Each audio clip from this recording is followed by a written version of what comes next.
Yes, guys, welcome back to the MMA Sucker Podcast. As always, I am your host, Fraser Crone, and this is not an MMA podcast for once.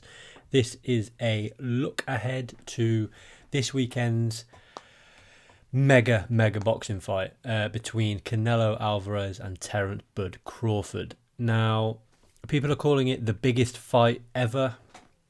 That's a bit of a stretch in my opinion, but it's certainly a massive fight.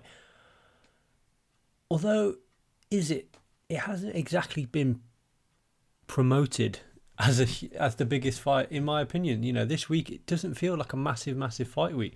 You know, on my social media, I know, look, it's only Monday, but it feels like this fight is maybe 2-3 weeks away, rather than literally this Saturday night live on Netflix. I still think that the fight is absolutely fantastic, and I cannot wait for it, because there's so many questions. And the way that I'm gonna finish this podcast off, is with 4 questions that I want the answer to and expect the answer to this weekend. But first, let's look at the fight. It's from the Allegiant Stadium. I think it's the Raiders Stadium. Correct me in the comments if I'm wrong. I'm not too up with all of that.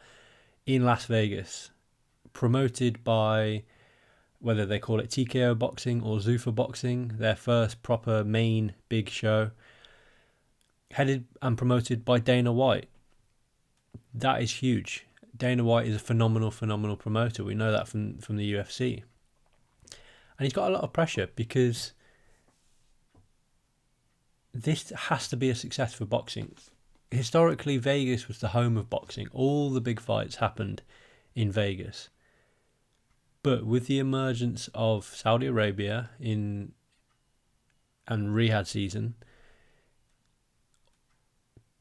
boxing is moving away from America, in my opinion. You know, we've had the big fights in Saudi Arabia in recent times. You know, the Usyk Furies, the Beterbiev Bivols. You've even had the move away and not go to Las Vegas. You know, you've had Usyk Dubois and Joshua Dubois at Wembley. You've got, although it makes more sense because they're both English, you've got Chris Eubank Jr. and Conor Benn again at Wembley. It was at the Tottenham Hotspur Stadium. I'm not sure where the rematch is. I can't remember off the top of my head, but that was in the UK. These big fights are not going over to Las Vegas like they used to. You know, even if you look at Canelo Alvarez, who I'll go on to talk about it in a little bit more detail. His last fight was not in America. It was in Riyadh, Saudi Arabia, at the ANB Arena. Again, you know, this has to work. This has to work. And the undercard, I don't particularly like the undercard for this fight. I'm gonna go on to talk about the main event because that's what everyone sort of cares about. But the undercard, it's a big undercard. I think there's about 10 fights on it. It's very UFC. But when you watch the UFC, you know that on the whole, every single fight up until maybe the co-main event for pay-per-views, maybe not, but on the whole, they're 15 minutes long. It's a maximum of 15 minutes. And on the half hour, every half hour, a new fight will start. You go UFC Paris this weekend, a lot of finishes, but it started at 5, then 5:30, 6, 6:30.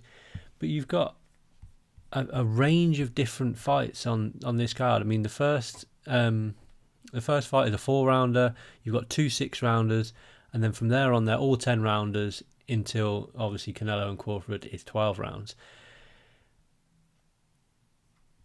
This is interesting because you're going to want fans to tune in, but realistically, no casual fan is going to care about any of the fights up until the main event. I would not put myself in the casual fan sort of perspective, but I would nowhere near put myself in the hardcore fan. I'm only going to watch the main event. I might go back afterwards and watch the Callum Walsh fight against Fernando Vargas. I might have a little look. Is that Jermaine Franklin of Dillian White and Anthony Joshua fame on the card as well? I can't quite. This is the point I'm trying to make. Is Yeah, so Dillian White and Anthony Joshua's ex-opponent, Jermaine Franklin, is facing someone called Ivan Daicho, 15 wins, 14 knockouts. I've never heard of him. He's fighting in Astana, he's fighting in the US, he's fighting in Argentina. It's not a great undercard that has got a lot of well-known names on it, and that's because Canelo and Crawford have kind of taken all the money from this event. But let's talk about the main event, because that's what everyone's here for. That's what everyone cares about. Both men are already legends in the sport, in my opinion. Canelo is has been the face of Mexican boxing for a long, long time. And he was the face of boxing itself as a whole for a long, long time. The trilogy with Gennady Golovkin, albeit controversially, was legendary. You've got the moving up in weights. I think he's fought in 4 different weight. He's a 4-division world champion. He's fought as high as light heavyweight, and yet this fight he is still expected to be the bigger man. It's a fantastic fight. For Crawford, he's undefeated. He's one of the most skilled fighters in the game today, without a shadow of a doubt. He's 41-0. 41-0. Never lost. Never been dropped. Never really been in a difficult fight where he's had to, really pull it out of the bag. He's 41-0 with 31 knockouts. Phenomenal record for Terence Crawford. But you have to ask questions. Will Canelo be the bigger man in there? Now, Crawford, I believe, is the taller man out of the two. 5'8", and Canelo is, let me just check, 5'7.5". So there's not much between them.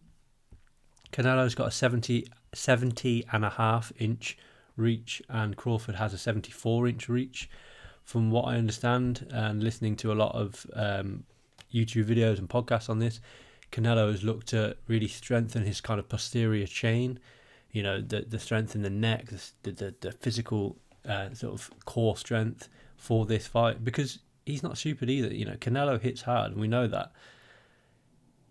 Crawford's the man moving up, but he is going to be the taller man in there. Thickness-wise, Canelo's huge. For whatever reason, tainted tacos or meat or whatever he claimed, Canelo is a big guy. But with that size doesn't always come power. He's got a lot of knockouts, but in recent years he hasn't. Canelo hasn't finished anyone since 2021 when he finished Caleb Plant.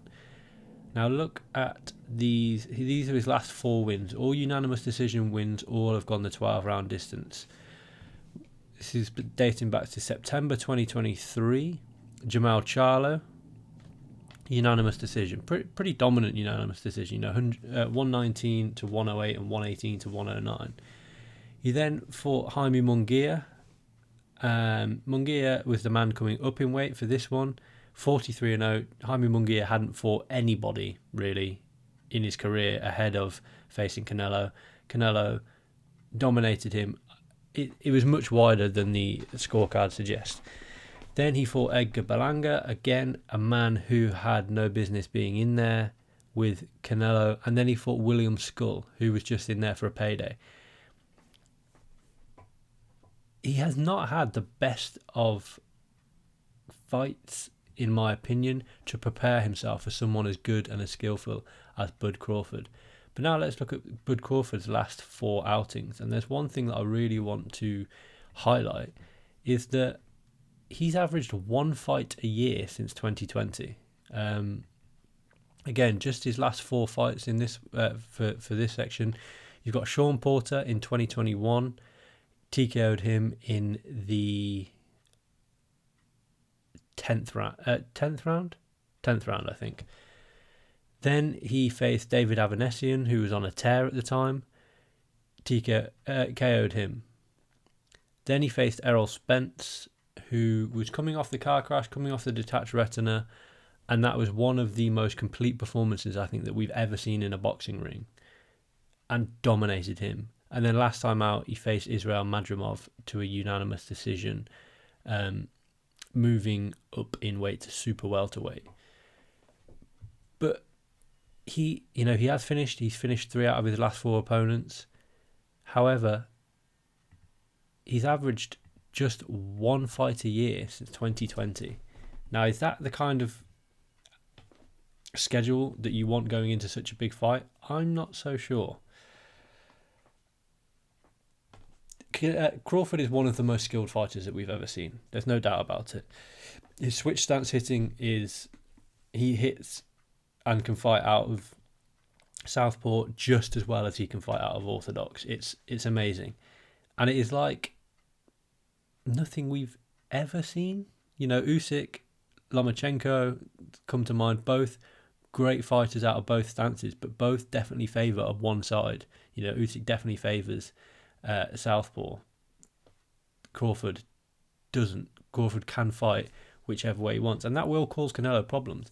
But like every other Crawford opponent, if Canelo can catch Crawford as he's switching stances, as he's switching from southpaw to orthodox to southpaw, he can catch Canelo. He can catch Crawford. However, 41 have tried and 41 have failed, and 31 of those have paid the price. I think in the pocket, you expect Canelo to be the bigger hitter, but Crawford really does some of his best work in the pocket. Amazingly, he still manages to...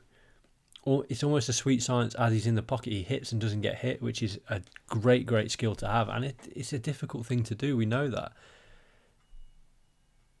Canelo, I think, is going to put a pace on Crawford and look to maybe fatigue the man coming up in weight. I don't think it'll work, but I do think Canelo will look to put a little bit of a pace on Crawford. But I think by round 9, round 10, I think we could be looking at an even scorecard, and then going into the championship rounds, it's all about who wants it more. There's 4 questions I want to ask, or I want to pose, before I give my official prediction. Number 1, can Crawford keep Canelo off? Because Canelo will keep coming at Crawford all night long. Can Crawford box and move enough to keep Canelo off him? Or can he sting Canelo enough to keep him off him? Can Canelo catch Crawford? Question number 2. If Crawford does get hit flush and clean, he got hit a lot against Madrimov. People were asking whether that was because his feet were slowing down. I don't know. He just got hit a lot against Madrimov. If Canelo hits him like Madrimov hit him, it's going to have much more of an impact. Question 3. Who handles the moment better? They're fighting in the Allegiant Stadium. It's 65,000 plus. I think it's 65,000 for NFL games. And they're probably going to pack more people in there for this boxing match. Who handles the moment? It's Mexican Independence Day. Despite being the home fighter, Crawford being the American, there's a good chance that Canelo has more fans in there on Saturday night. A very good chance. Who handles the moment better? Both men have had huge fights before. Gennady Golovkin fights for Canelo. The Jaime Munguia all-Mexican affair. He's fought Floyd Mayweather, let's not forget. Amir Khan, Kell Brook. Crawford has fought, Sean Porter. The massive fight with Errol Spence. Amir Khan with Canelo and Kell Brook and Amir Khan for Terence Crawford. Jeff Horn is a big fight at the time. Victor Postol. These are good names on the resume of Crawford and Canelo. They've both had big fights before. Who handles the moment better on Saturday night? This is live on Netflix as well. That's going to bring us an extra little something to it. And my final question: has Father Time caught up with either man? It does look like both men have ever so slightly slowed down in their careers, and understandably so, because these are not sort of spring chickens anymore. Canelo is 35, and I believe Crawford is 37. Like I said, Canelo hasn't finished a fight since 2021. He's gone to a decision in his last 6 fights. In his last fight, Crawford was caught a lot by Madrimov and did go the distance with Madrimov. Has Father Time caught up with either of these men, or even both of these men? I'm not so sure, but Saturday night we will find out. Importantly, the prediction. Who do I see winning this fight? And for me, it's almost not who do I see winning. It's who can I not see losing. We've seen Canelo Alvarez lose twice. We saw him lose to Floyd Mayweather back in 2013, and that was kind of before I was aware fully of who he was. And we've seen him lose 3 years ago to Dimitri Bivol, granted up at light heavyweight. We've never seen Terence Crawford lose. We've never seen him dropped. We've never seen him really hurt. We've never really seen him struggle. Now, he's a 147 fighter. Terence Crawford, in my opinion, is his best weight, 147. He's moving up in weight because he has to. You know, the fight against Madrimov was at 154, and Canelo's last fight, he was at 166. Is that going to play a factor? And I do think it will. But I think it will play in favour, ironically, of Terence Crawford, because I do think that Terence Crawford is a very, very heavy hitter. Ask the 31 guys that he's finished. I'm picking Terence Crawford by unanimous decision. I don't think he stops him. If there is a stoppage in this fight, I think that it would blow the roof off of boxing. Either way, whether it's Canelo finishing Crawford or Crawford finishing Canelo, I think it would blow the roof off boxing. And I really want that to happen. I don't think it does, because I think that both guys are just simply so good that I don't think either man finishes one another. But I am picking Crawford by unanimous decision, and I wouldn't be surprised to see a rematch. But I also wouldn't be surprised if this was the last time that we saw Terence Crawford in a boxing ring. Like I said, he's 37 now. He kind of maxed it out, the weight that he can go up in. I don't think it's healthy or sensible to go up any more weight. We shall see. We shall see. But live on Netflix this Saturday night, Terence Crawford versus Canelo Alvarez. The boxing match that has captured the imaginations of all boxing fans. I, for one, can't wait. I will break it down on next week's MMA Sucker podcast. Thanks for listening, guys. Get in the comments below. Let me know who you think will win, and I'll catch you next time.